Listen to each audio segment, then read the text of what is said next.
Lines மீடியாவுக்கு நீங்கள் அளித்து வரும் ஆதரவுக்கு மிக்க நன்றி. தொடர்ந்து எங்களுடன் இணைந்திருங்க. லைக் பண்ணுங்கள், சப்ஸ்கிரைப் பண்ணுங்கள், நண்பர்களுக்கு பகிருங்க. நாம் இணைந்து பயணிப்போம்.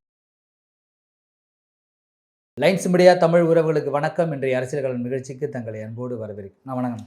வணக்கம் சின்மா. தமிழ்நாட்டில் சட்டம் ஒழுங்கு எப்படி இருக்குன்னு எல்லாருக்கும் தெரியும்.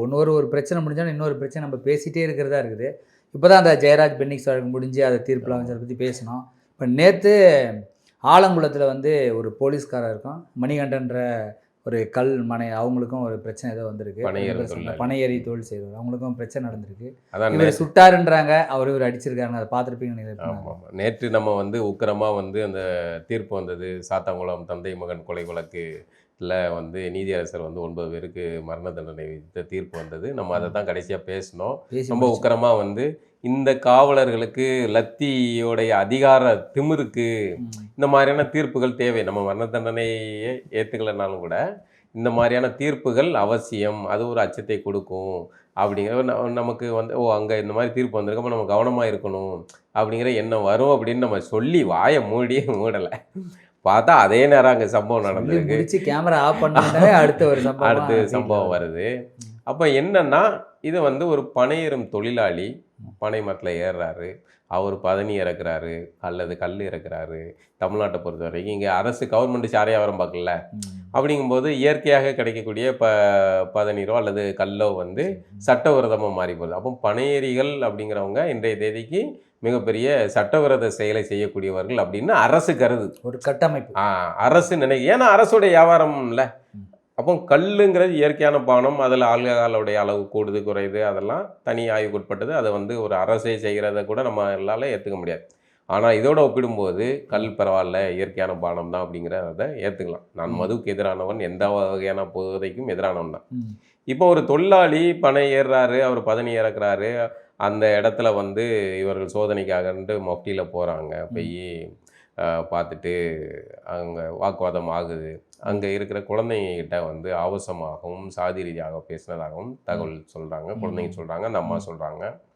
அதை தட்டி கேட்கறதுக்கு அவருக்கு பனையில் மேலே இருந்தவர் சொல்கிறார், நான் கல்லெல்லாம் இறக்கலன்னா இதுதான் பதனி தான் இறக்க வந்திருக்கேன் அப்படின்னு சொன்னால், இந்த தென்பகுதியில் இருக்கிற காவல்துறை, பொதுவாகவே காவல்துறைக்கு ஒரு மனநிலை வர்றவர்களை மக்களை எளிதாக வார்த்தைகளை விடுறது, பேசுறது, ஏண்டா அப்படிங்கிற பேச்சு இருக்குல்ல.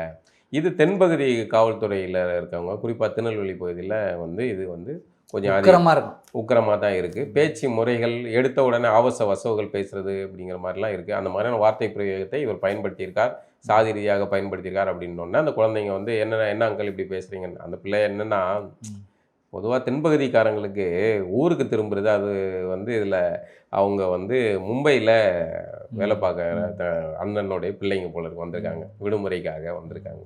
வந்த இடத்துல இந்த நிகழ்வு நடக்குதுங்க. அவங்களுக்கு இந்த மாதிரியான வருடத்தில் கோடை விடுமுறை தான் இது. ஊர், விவசாயம், வயல் அப்படின்னு பார்க்குற ஒரு மணலில் வந்திருப்பாங்க. வந்த இடத்துல இப்படி ஒரு துயரமான ஒரு நிகழ்வு. இது வாழ்நாளில் குழந்தைகளுடைய மனநிலை எந்த அளவுக்கு பாதிக்கும் பாருங்கள். அதுவும் ஒரு காவலர் துப்பாக்கியால் எடுத்து சுட வேண்டிய அளவுக்கு இது ஒரு பெரிய சட்டவிரோத செயல் கிடையாது, பனை ஏறுவது. சரியா? ஆனால் நீங்கள் ஒரு லோட் செய்யப்பட்ட கன்னோட நீங்கள் சுற்றிக்கிட்டு இருக்கீங்க. அது எவ்வளோ ஒரு ஆபத்தானது. இல்லை, அது காவல்துறைக்கு ஒரு பாதுகாப்பு, காவல்துறைக்கு பாதுகாப்பு எங்கே போகிறீங்க அப்படிங்கிறது. நீங்கள் அதுக்கான முறையான அனுமதி வாங்கியிருக்கீங்க. முதல்ல இன்ஸ்பெக்டர் போகணும். இப்படி பல வகையான சட்ட மீறல்கள் இந்த விவகாரத்தில் இருக்குது. இந்த ஒரு எஸ்ஐ அவர் தன்னை ஒரு காக்க கௌதம் வாசுதேவன் படங்களில் வர்ற போலீஸ்கார் மாதிரியாக, எல்லா போலீஸ்காருக்கும் அந்த போலீஸோட இது வந்துருது. இந்த படத்தில் இந்த ஹரி மாதிரி ஆள்கள்லாம் ஆரம்பிச்சு, கௌதம் ஆரம்பிச்சு இப்படி ஏற்றி விட்டுருந்தாங்க. ஆமாம், காவலர் நீ மக்களுடைய வேலைக்காரன் அப்படிங்கிற புரிதலோட ஒரு பண்பை அணுகக்கூடிய தன்மையை உருவாக்கணும். இவர்கள் எடுத்த உடனே வெறப்பா அப்படியே தான் டீல் பண்ணுறாங்க. அது சில தொழிலுக்கு அது அவசியம் கூட, அதை நம்ம மறுக்கலை. ஆனால் அதுக்காக எல்லா இடத்துலையும் நீங்கள் அந்த மாதிரி நடக்கக்கூடாதுல்ல. நீங்கள் ஒரு ரவுடி கிட்ட எங்கே பார்த்தாலும் கஞ்சா போதைப் பொருள் சுற்றி இருக்குது. சின்ன பிள்ளைங்கள்ட்ட இதாகுது. இந்த இடத்துல ஒரு விஷயத்தை நம்ம பேச தவறிட்டோம். அந்த ஒரு இதே ஒரு 2 நாளைக்கு முன்னாடி ஒரு குழந்தை அதை உண்மையிலே அதை பார்க்க முடியல என்னால். ஒரு சின்ன ஒரு பள்ளிக்கூடத்து பையன், ஒரு 12 வயசு இருக்கும், 13 வயசு இருக்கும். அவனுக்கு இப்போ கஞ்சா ஏதோ கொடுத்தாங்க. அந்த பையன் என்னென்னமோ பேசுகிறான்.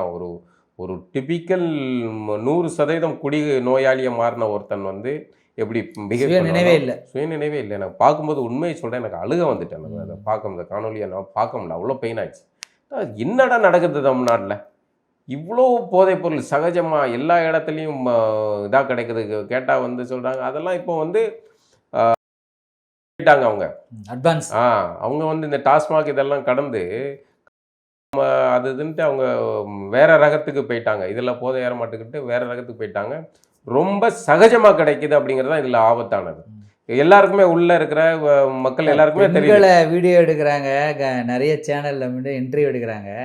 அவங்க வீட்டில் எவ்வளோ அந்த மாதிரியான மதுபான பாட்டில்கள் இருக்குன்றத எவ்வளோ ஒரு கேஷுவலாக காட்டுறாங்க.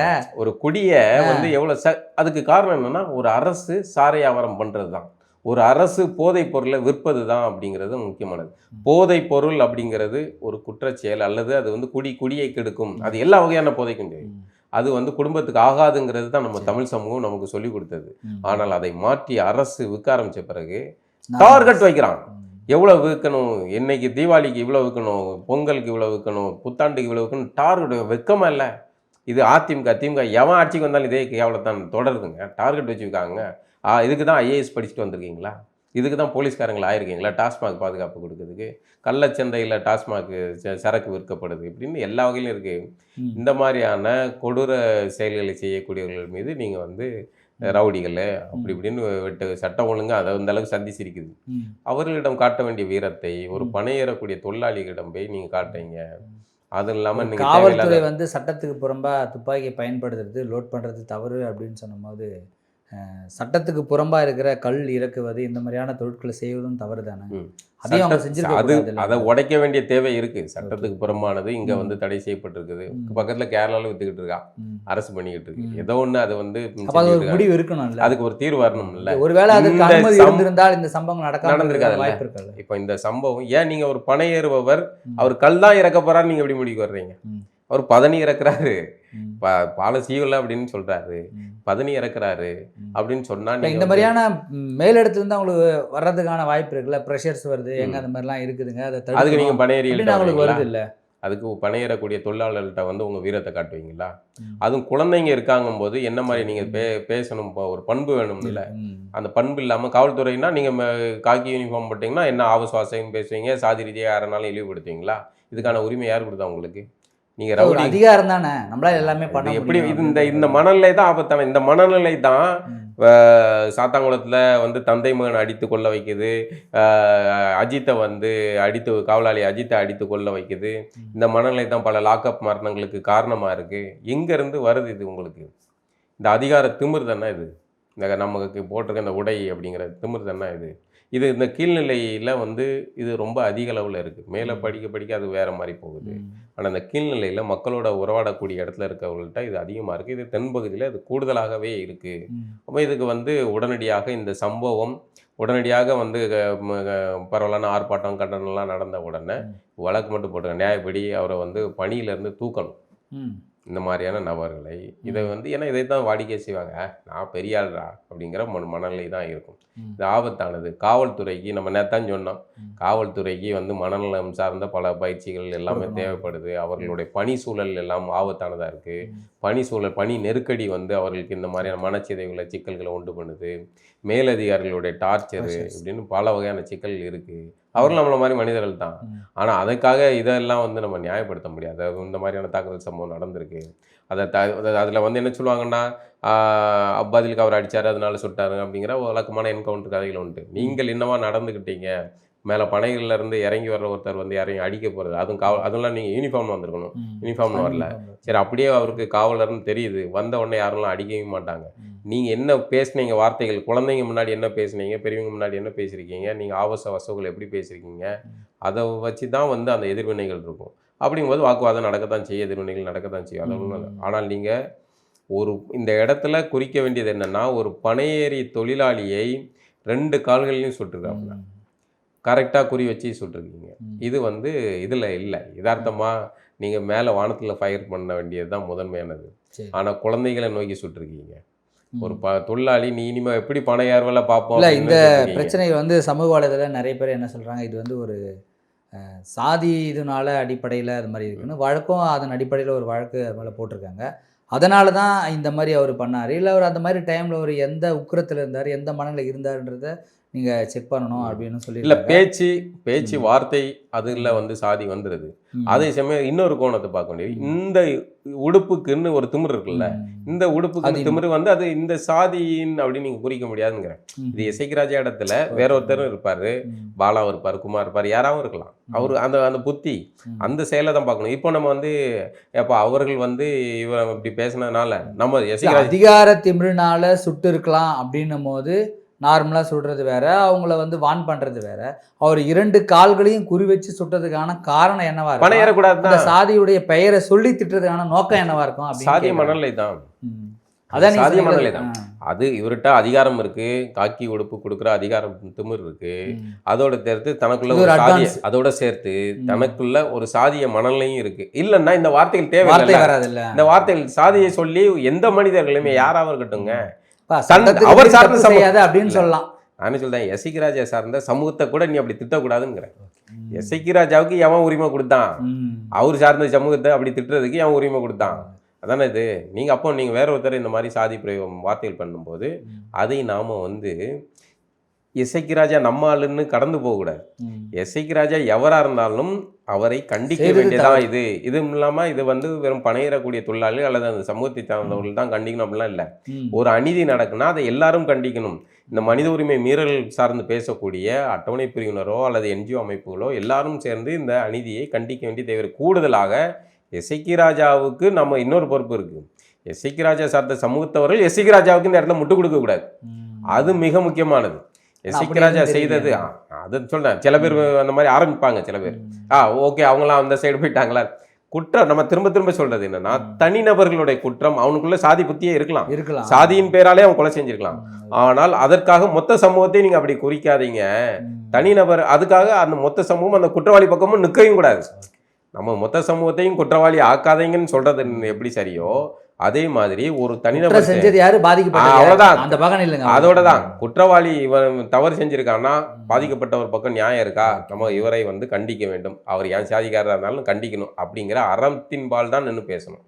இது வன்மையாக கண்டிக்கத்தக்கது. காவலர்கள் வந்து பொறுப்புணர்வோட நடக்கணும். இந்த திருநெல்வேலி அப்படின்னாவே நிறைய சுவாரஸ்யமான விஷயங்கள் இருக்க மாதிரி உங்களுக்கு வந்து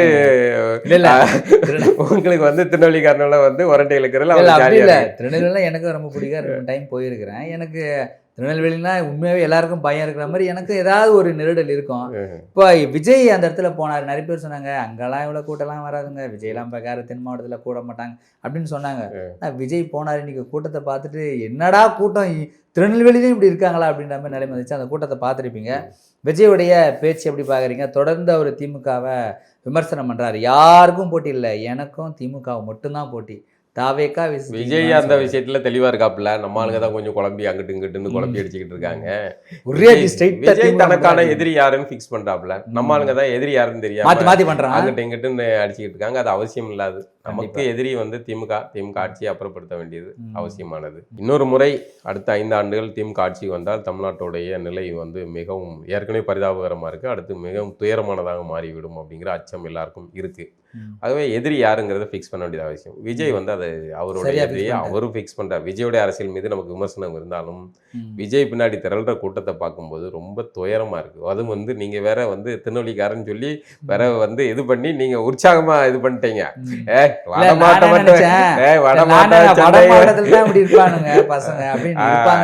உங்க ஊருக்கு திருநெல்வேலிக்காரன் மட்டும் யோக்கியம் கிடையாதா பாடுறா அப்படின்னு ரொம்ப அசிங்கப்படுத்துறீங்க, டேமேஜ் பண்றீங்க ரொம்ப அந்த கூட்டத்தை பார்க்கும்போது. திருநெல்வேலிக்காரனோட என்னமோ நினைச்சேன். ஆனா வந்து நீங்க ஏற்கனவே நீங்க ஒரு பக்கம் சாய் சண்டை போட்டு அதுல ஒரு பக்கம் மானத்தை வாங்குறீங்க.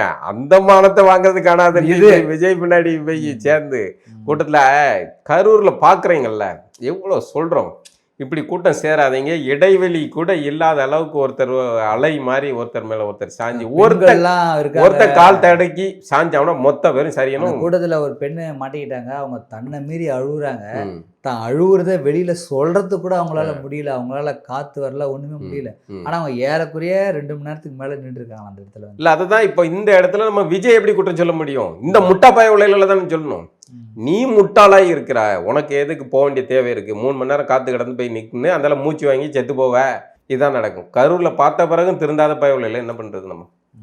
ரொம்ப கேவலமாக இருக்குது. இதை வந்து பார்க்கும்போது அந்த மாவட்டத்தை சேர்ந்தவனா வந்து ரொம்ப அசிங்கமாக இருக்குது. விஜய் ஜெயிக்கிட்டும் ஜெயிக்காமல் போட்டும், ஆனால் இப்படி போய் சேர்ந்து உங்கள் உயிரை விடாதீங்க.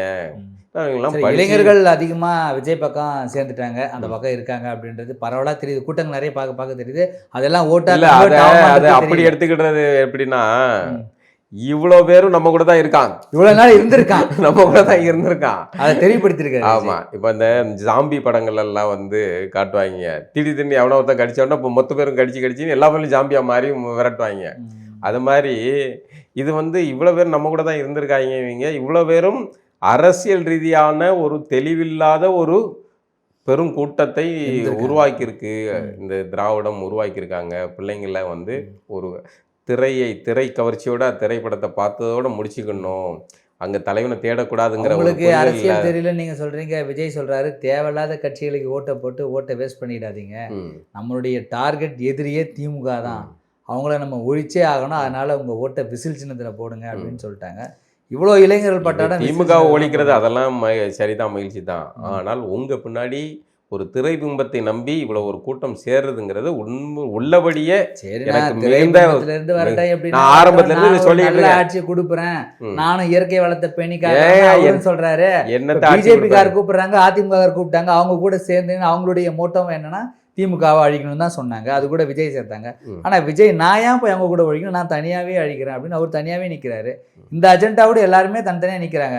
இவங்கெல்லாம் சேர்ந்து இருக்கிறதுல என்னது? அவர் தான் இயற்கை வளத்தை பற்றி பேசுறாரு, மணல் கொள்ளையை பற்றி பேசுறாரு, மணல் குவாரிகளை திருடுறதை பற்றி பேசுறாரு, அமைச்சர் பண்ற ஒரு மாதிரியே கை காட்டுறாரு, பேசுறாருல்ல. ஆனா அமைச்சர்கள் பண்ற கொள்ளை அடிக்கிற அந்த கொள்ளை திருட்டத்தை பற்றி சொல்றாரு, நகராட்சி துறையோட கொள்ளை நடந்துன்னு சொல்றாரு, எல்லாத்தையும் தெளிவா சொல்றாருல்ல.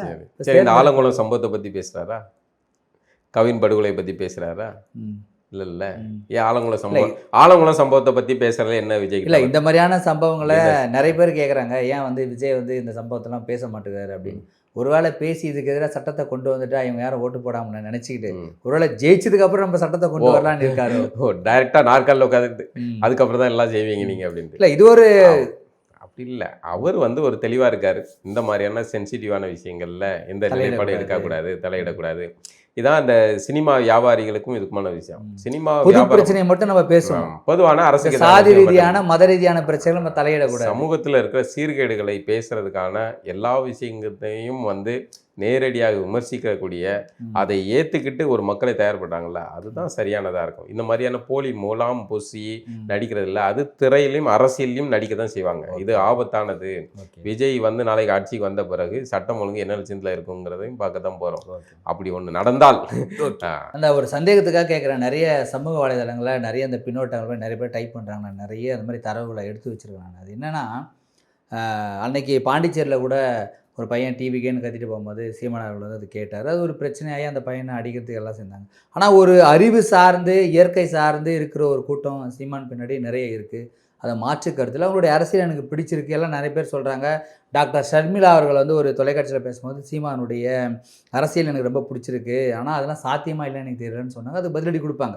இந்த மாதிரியான ஒரு கூட்டங்கள் சீமான் பின்னாடி இருக்கும்போது, ஓட் பேங்கிங்காக இருக்கிற கூட்டம் விஜய் பின்னாடி இருக்கும்போது, ஏன் இவங்க ரெண்டு பேரும் ஒன்றா சேர்ந்து இல்லை இருந்திருக்கலாமே அப்படின்னு இருந்தால். ஆனால் இப்போ மும்முரமாக இருக்கிற எதிர்ப்பு அதிகமாகிடுச்சு. சீமானவர்கள் அதிகமாக விஜய் எதிர்க்கிறதுனால இப்போ தாவேக்கா அந்த இளைஞர்களுக்கும் இவங்க இளைஞர்களுக்கும் நிறைய பிரச்சனைகள் வருது. இவங்க பிற்காலத்தில் கூட சேர்றதுக்கான வாய்ப்பே இல்லாத மாதிரி போயிடும். அந்த அளவுக்கு சீமானவர்கள் வந்து விஜயை தாக்குறாங்க. சீமான கட்சியை சார்ந்தவங்க பகிரங்கமாக தாக்குறாங்க. எங்களை தாக்க வேண்டிய என்ன நோக்கம் இருக்குது, நாங்கள் ரெண்டு பேரும் சேர்ந்துருக்காங்கன்னு நினைக்கிறோன்னு விஜய் சார்பில் நிறைய பேர் இதை பண்ணுறாங்க. இந்த இரண்டு பேரும் ஒன்றா இருந்திருக்கான வாய்ப்பு இருக்கா? அப்படி இருந்திருக்கலாமா? சரியா இருக்கு. நம்ம ஏற்கனவே இது குறித்து பேசினாலும் கூட நீங்கள் கேட்டனால அதை சொல்லணும். ஏற்கனவே இந்த விஜய் சீமான் கூட்டணி அப்படிங்கிறது உருவாகிறதுக்கான சாத்தியம் இருந்தது.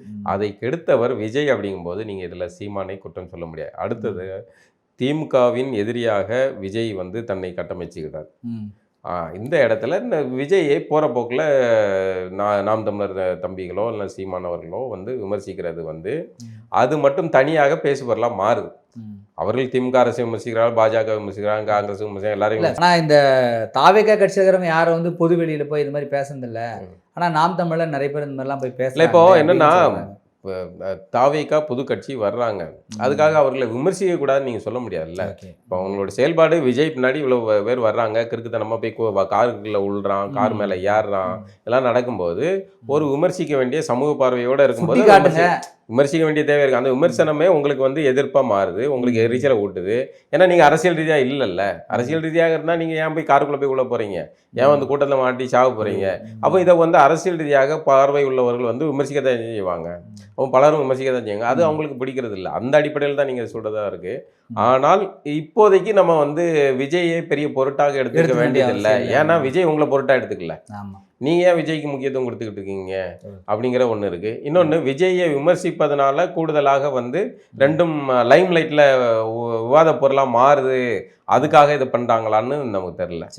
ஏன்னா வந்து அந்த திரைத்துறை சார்ந்தவர்களை விமர்சிக்கும் போது அது கூடுதலாக ஊடகங்களில் அது கவனிப்புக்குரியதாகவும் மாறும். அது வந்து நாம் தமிழருக்கு அது தேவையில்லைன்னு வைங்களேன். இன்றைக்கி நாம் தமிழர் தான் வந்து இணைய ஊடகத்தை வந்து நாம் தமிழர் தான் தம்பி தங்கைகள் தான் அதை இயக்குறாங்க. அப்படிங்கும்போது அவர்களுக்கு வந்து விஜய் பேசி தான் ஆகணும்னு அவசியம் கிடையாது. ஆனால் விஜய் பேசுவதுனால கூடுதலாக அது வந்து செய்தியாக பரவலாக அறியப்படுது உங்களுக்கு. ஆனால் பிற்காலத்தில் இவர்கள் வந்து சேர்ந்து இயங்குறதுக்கான வாய்ப்பு இல்லாத மாதிரியான சூழல்களை இது உருவாக்கும். தேர்தல் அரசியல் என்னெல்லாம் நடக்கும். இன்னொன்று, விஜய் இப்போ தான் முதல் முறையாக இந்த தேர்தலை எதிர்கொள்கிறார். நாம் தமிழர் ஏற்கனவே பயணம் செஞ்சுக்கிட்டு இருக்காங்க. ரெண்டையும் ஒப்பிட முடியாது. நாம் தமிழர் தன்னுடைய இதை காரைக்குடியில் வந்து சீமானுக்கு இங்கே வீடு இருக்கா அது இருக்கான்ட்டு கார்த்தி சிதம்பரம் கேட்காப்புல, இது கேட்குற அளவுக்கு ஒட்டுக்கக்கூடாது. நீங்கள் வந்து 2009 இனப்படுகொலை செய்த குற்றவாளிகள் துணை போனவர்கள் அப்படின்னு காங்கிரஸையும் திமுகவையும் போட்டு துவச்சிருந்தா பேசியிருக்க முடியாது. நீங்கள் அதை விட்டுப்பட்டு விஜய்ன்னு பேசுறதுனால வந்த வினை வந்து இன்னைக்கு கார்த்தி சிதம்பரங்கள்லாம் துள்ளி குதிக்கிறாங்க. அது இதுக்கு இடம் கொடுத்தது யார்? முதல் அடியே அங்கே அடிச்சிருந்தீங்கன்னா அவர்கள் அமைதியாக இருந்திருப்பாங்கல்ல. அதை வந்து செஞ்சுருக்கணும் அப்படிங்கிறது தான் நம்மளுடைய. இந்த அமெரிக்கா ஈரான் போர் வந்து முடிவுக்கு வருமானு பார்த்துட்டு இருந்தோம். இப்போ அந்த 2 வாரத்துக்கு மேலே முடிவுக்கு வந்திருக்கோம். 2 வாரம் கழிச்சு நேற்று நம்ம உரையாடலில் வந்து அது ஒரு பதட்டமான நிலை இருந்தது. அப்படிதான் இந்த சூழல்லாம் இருக்குது அப்படின்னு கணேஷ்குமார் உட்பட எல்லாரும் சொல்லியிருந்தாங்க. அவர் வந்து 20, 25 அந்த நாள் இன்னும் இருக்கு. ஆமாம், அது போயிட்டு இருக்கு. நான் இப்போ நேற்றே அந்த பதட்டத்தை வந்துட்டு ட்ரம்ப்பு கொண்டக்க மண்டக்க இந்த தலைவர்கள் வந்து சேர்றாங்க பாருங்க நாட்டுக்கு. இப்படி வந்து சீமான் சொல்வார்கள், இந்த கிறுக்கன்கள்கிட்ட சிக்கிக்கிட்டு படாத பாடுன்ட்டு. அது மாதிரி தான் இருக்குது. உலகத்தையே பதட்டத்தில் ஒரே நாள் இரவுல அவ்வளோ பதட்டத்தை என்னாலும் பண்ண ஒரு நாகரிகத்தையே அழைச்சிருவேன் அப்படிங்காப்புல. யார் இன்னொருத்தர் நாட்டுக்குள்ளே போய் உட்கார்ந்துக்கிட்டு அவனுடைய எல்லைக்குட்பட்ட பகுதியில் போகிற வழித்தடத்தை வந்து அவன் வாங்க கூட நான் தான் வசூல் பண்ணுவேன்னு கிறுக்கு பயலாட நீங்கள் அப்படிங்கிற மாதிரியான சூழல். அது ஏதோ நைட்டு பிபி மாத்திரையை போட்டு கொஞ்சம் ரிலாக்ஸ் ஆகிருப்பாப்புலப்பா, சரிப்பா ஒரு 10 நாள் ஒத்தி வைக்கணும். இது ரொம்ப ஆபத்தான மனநிலை. இது பிபி மாத்திரை போடலன்னா மாதிரி இந்த டேட்டு சொன்னார்ல, இப்போ கரெக்டாக இன்னைக்கு டேட் இருக்குது, இன்னையிலேருந்து ஒரு 10 நாள் தள்ளி போகுதுன்னா அவர் சொன்ன டேட்டுக்கு அது எக்ஸாக்டா வரும். கரெக்டாக அவர் 20 நாள் சொன்னார், 23 கிட்ட சொன்னார். அது வந்து சொன்னார். அதனால் அந்த மாதிரிலாம் வேறு இதாகக்கூடாது. நம்ம வந்து அமைதியே திரும்பட்டும். ஈரான் மக்களுக்கு ஒரு தற்காலிக நிம்மதி கிடைச்சிருக்கு, உலகத்துக்கு ஒரு நிம்மதி இருக்குது. அந்த அமைதி தொடரட்டும் அப்படிங்கிறது தான். எல்லாம் உள்ள இறையருள் வந்து ட்ரம்ப்புக்கு வந்து நல்ல புத்தியை கொடுக்கட்டும் அப்படின்னு வேண்டிக்குவோம். ஓகே, மீண்டும் ஒரு நிகழ்ச்சி சந்திப்போம்னா.